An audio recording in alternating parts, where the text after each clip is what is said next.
கும்மிருட்டு. ஊரே அடங்கி போன நடு ராத்திரி நேரம் அது. தூரத்துல நாய் ஊளையிடுற சத்தம் கேக்குது. காத்துல மரங்கள் எல்லாம் பேய் காத்து மாதிரி ஆடுது. ஆனா அந்த பயங்கரமான அமைதியை கிழிச்சுக்கிட்டு ஒரு கம்பீரமான சத்தம் கேக்குது. ஜல் ஜல் ஜல்.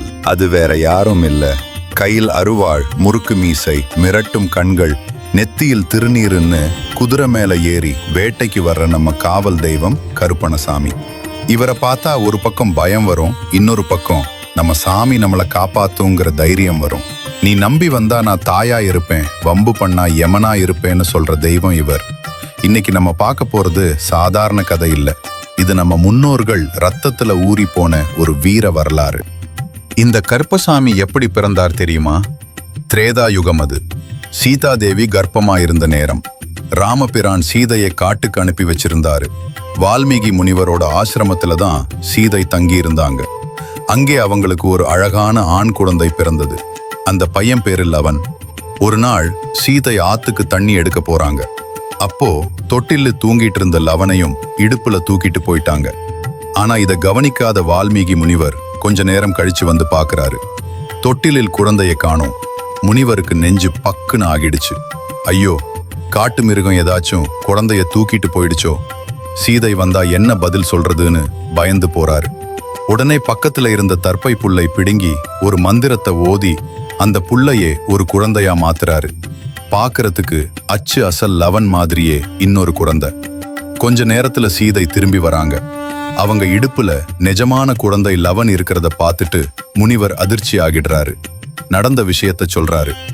அப்போ சீதை அந்த தர்ப்பை புல்லில் உருவான குழந்தையையும் கையில வாங்கி இவனும் என் புள்ளதான்னு ஏத்துக்கிட்டாங்க.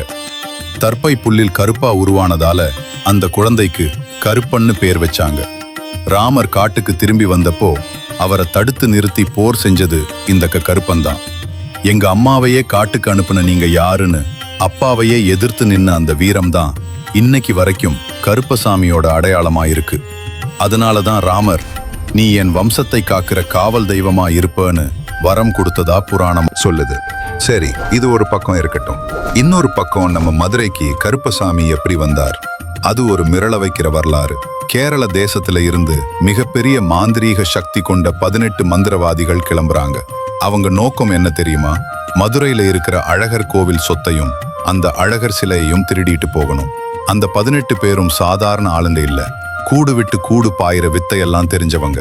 அவங்களுக்கு துணையா மலையாள தேசத்து காவல் தெய்வமான கருப்பசாமியையும் கூட்டிட்டு வராங்க. அவங்க அழகர் மலைக்கு வந்து சேர்றாங்க. ராத்திரி நேரம். அந்த 18 பேரும் கோவிலுக்குள்ள நுழைய முயற்சி செய்யறாங்க. ஆனா கூட வந்த கருப்பசாமி அங்க இருந்த அழகரோட அழகை பார்த்து மெய் மறந்து போயிடுறாரு. இவ்வளவு அழகான தெய்வத்தை நான் பார்த்ததே இல்ல, இவரை திருட நான் விடமாட்டேன், இனிமேல் இந்த அழகருக்கு நான் தான் காவல்னு மனசு மாறிடுறாரு கருப்பன். உடனே தன்னோட ஆக்ரோஷமான வடிவத்தை எடுத்து அந்த 18 மந்திரவாதிகளையும் வெட்டி வீழ்த்துறாரு. செத்துப்போன அந்த 18 பேரும் அழகர் கோவிலுக்கு முன்னாடி 18 படிகளா மாறிடுறாங்க. இனிமேல் எவனாவது கெட்ட எண்ணத்தோட இந்த கோவிலுக்குள்ள வந்தா அவங்கள மிதிச்சுக்கிட்டு தான் நான் நிப்பேன்னு சொல்லி அந்த 18 படிகள் மேல ஏறி நின்னார் கருப்பன். அவருதான் இன்னைக்கு 18ஆம் படி கருப்பணசாமின்னு அழைக்கப்படுறாரு.